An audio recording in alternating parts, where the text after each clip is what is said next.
Klausykite šventosios Evangelijos pagal Joną. Mazgojęs mokiniams kojas, Jėzus kalbėjo: iš tiesų sakau jums, tarnas nedidesnis už savo šeimininką ir pasiuntinys nedidesnis už savo siuntėją. Jeigu tai suprantate, būsite laimingi taip elgdamiesi. Deja, aš tai sakau ne apie visus jūs. Aš žinau, kad esu išsirinkęs, bet turi išsipildyti rašto žodžiai. Tas, kuris valgė mano duoną, taikėsi man įspirti. Sakau jums jau dabar prieš įvykstant, kad įvykus tikėtumėte, jog aš esu.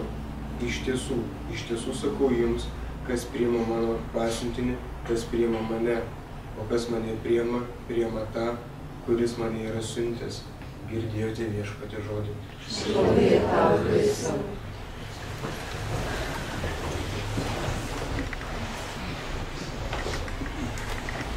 Garbėsiu Kristui. Ačiū Ignui skaitymą. Pasiklausykime, kągi sako šiandien žodis tarp mūsų atliekant Evangelijų žodžius.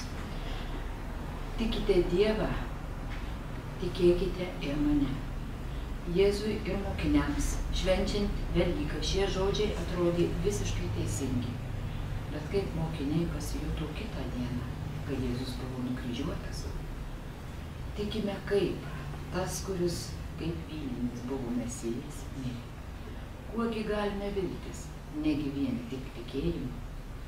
Ar kada nors ir mes panašiai jautėmės? Turėjome tiek daug lūkesčių, buvome džiugiai susijaudinę ir visa tai staiga pasikeitė. Tėlėko skausmas ir vienišumas.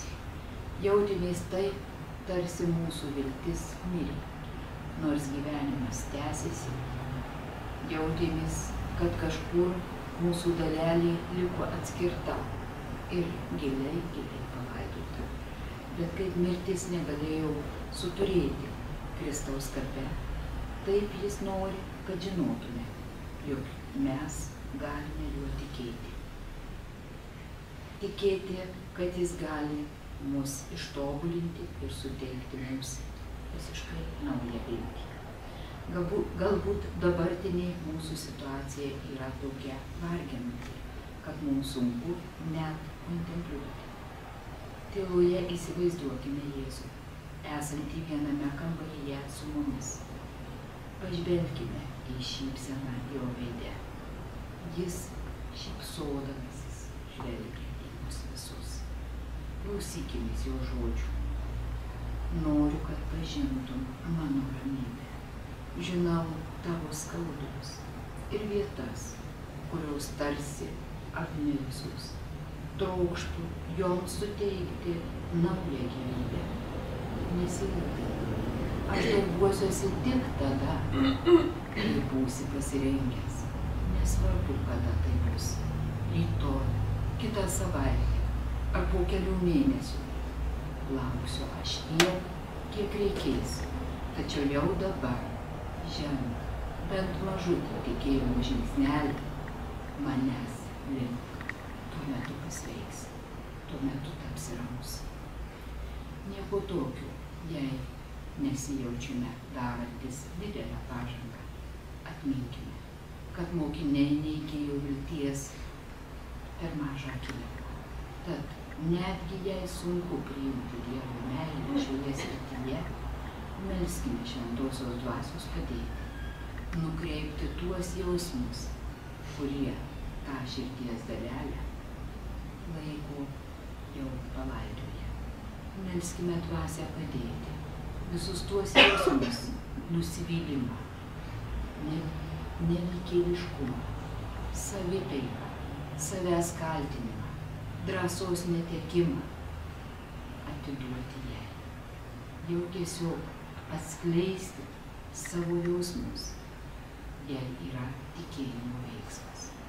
Suraskime tam laiko ir pamatysime, kaip Viešpats iš lėto švelniai atkuria mūsų kiekvieno viltį. Tiki Dievu, kitaip neskaitytum šių žodžių. Jėzus mato tavo tikėjimą ir laimina jį jau dabar. Jis mato mus visus ir laimina mus visus. Čia ir dabar, kad mes pradėtume žengti tą pirmą žingsnelį. Jėzau, padėk man vėl atrasti viltį. Tikiu, kad tu esi gailestingas ir maloningas. Viešpatie, padėk man atrasti naują gyvenimą tavyje.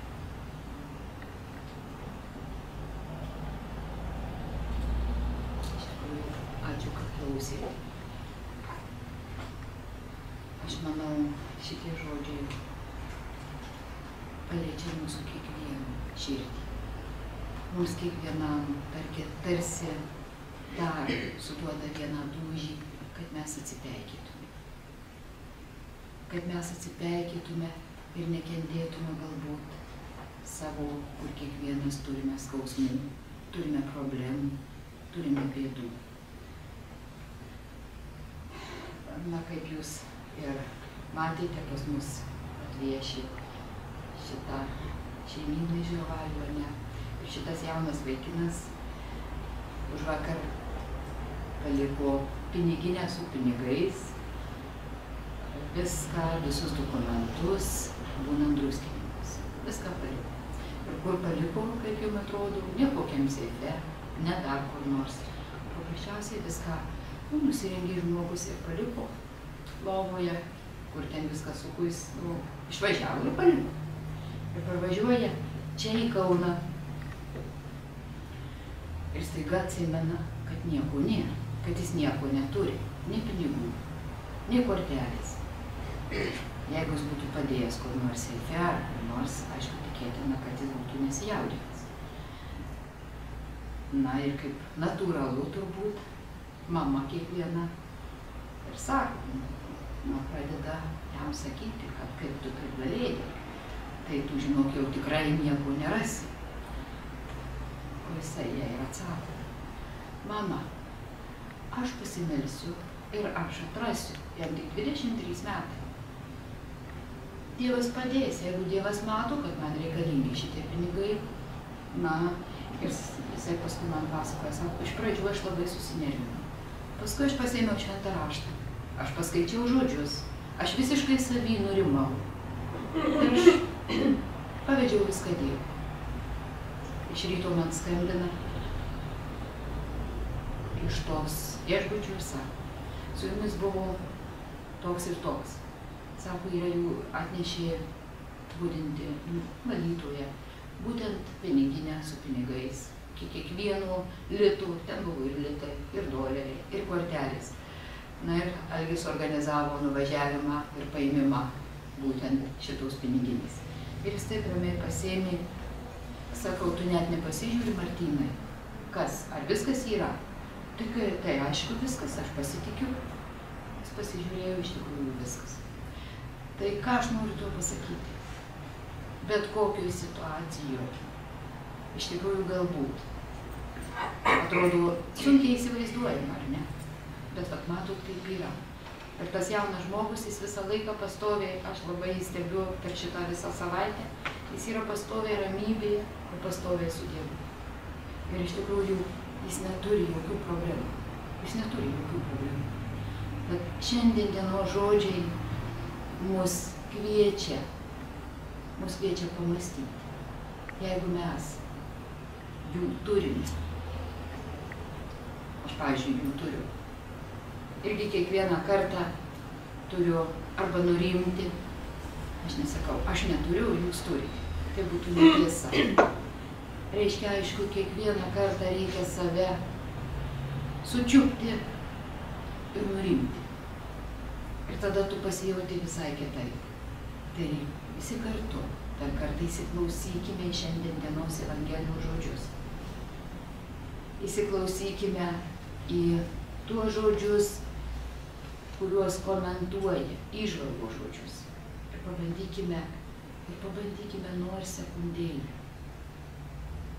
pavesti tuos reikalus. Išbandykime. O gal iš tikrųjų pradės viskas keistis. Aš suprantu, kad galbūt jaunimo mūsų ne taip paprasta. Aš sakau jaunimo, bet kitą kartą būna vyresniem dar sunkiau. Gal mano visiškai neteisingas požiūris, ar ne? Sprendžiu pagal save. Galbūt nereikia taip spręsti.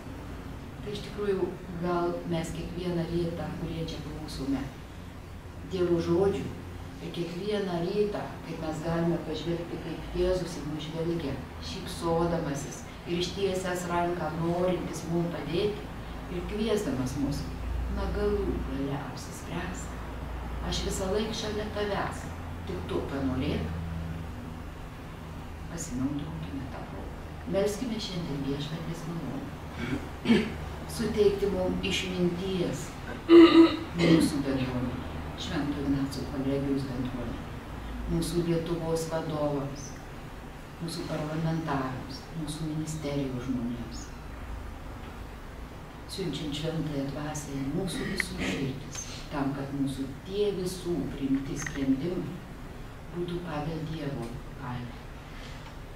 Prašykime Viešpaties tų malonų ir dėkokime Dievui už tai, kai iš čia, už tą galimybę, kad mes galime stabtelti, kad mes galime atsiverti gėriui, patys atsivėrę gėriui, nors trumpam mes tą gėrį galime padovanoti šalia esančiam draugui, šalia esančiam žmogui, šalia esančiam savo tikime, šalia esančiam mokymui.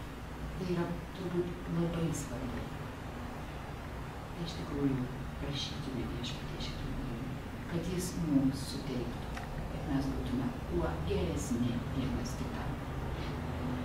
Būsime tuo geresni, kuo save užsikrausime, mažiau užsikrausime savomis problemomis, tada galvoti galėsime apie daugiau, apie šalia esantį, kaip jam padėti, spręsti tas problemas, kaip būti šalia kitų, kaip apglėbti tą meilę, Viešpaties meilę, kurią mes turime kiekvieną savo viduje. Esame unikalūs, nepakartojami Dievo kūriniai. Melskime mes už tėvą Gintą, prašydami jam dvasinės stiprybės, kad jis mus stiprintų dvasioje. Melskimės mes už mūsų popiežių Pranciškų, melskime už Elžbietą Benediktą, prašydami Dievo malonės, kad stiprintų savo maldomis ir mus ir visą pasaulį. Melskimės mes už visus sergančius mūsų bendruomenės žmonės. Prašykime Dievo dvasinės ramybės. Melskime už Simoną, už Valytę ir visus, Albinutę, Ekscelenciją ir visus kitus. Prašykime jiems sveikatos. Savo mintimis, savo prašymus. Sudėkime Viešpačiui po kojų, mes jau turim kiekvienas. Galvokime sekundę, ką mes mintimis norime paprašyti šiandien Viešpaties.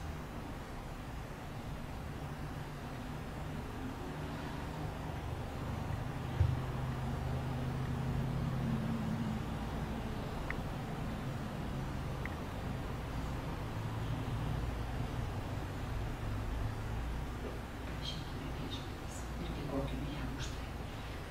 Melskime mes mūsų išėjusius bendruomenės žmonės. Melskime už Darių, melskime už Aušrą, Žilę, Ingridą, Mariją, Rimą, Eleną, Violetą, Sigitą. Savo mintimis laikykime mums išėjusius brangius žmonės, kurie iškeliavo pas Viešpatį. Prašykime Marijos globos jų sieloms užtarimų mūsų reikaluose pas Viešpatį. Na ir taip pat prašykime Viešpatį šiandien laiminti šiandien dieną gimusius mūsų bendruomenės žmonės. Gal kas maršyje? Išgimusių šiandien dieną. Šventas ratas apačioje sukasi. Gal gimė šiandien? Ne. Tas ratas apačioje sukasi, melskime už juos. Prašykime Viešpaties malonų jiems, jų šeimoms. Ką jau laukiamės? Už Ingutę. Jo, matai, už Ingutę. Tai mes Ingutę nepasikvietėm.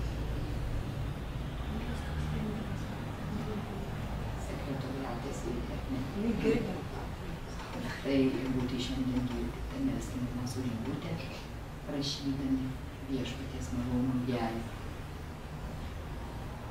Melskime už jo šeimą, melskime už ją, kad Dievas laimintų ją, kad Dievas laimintų jos sprendimus, kad iš tikrųjų pabudintų tą širdelę tiem prašymam, atsivėrimų, maloniai, kad tie jau sprendimai priimti būtų pagal Dievo valią.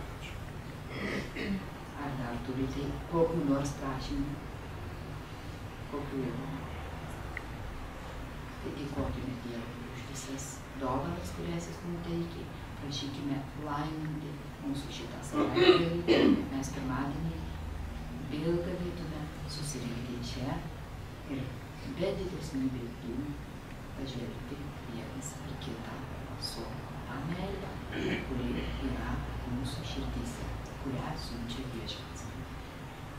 Kviečiu visus bendrai.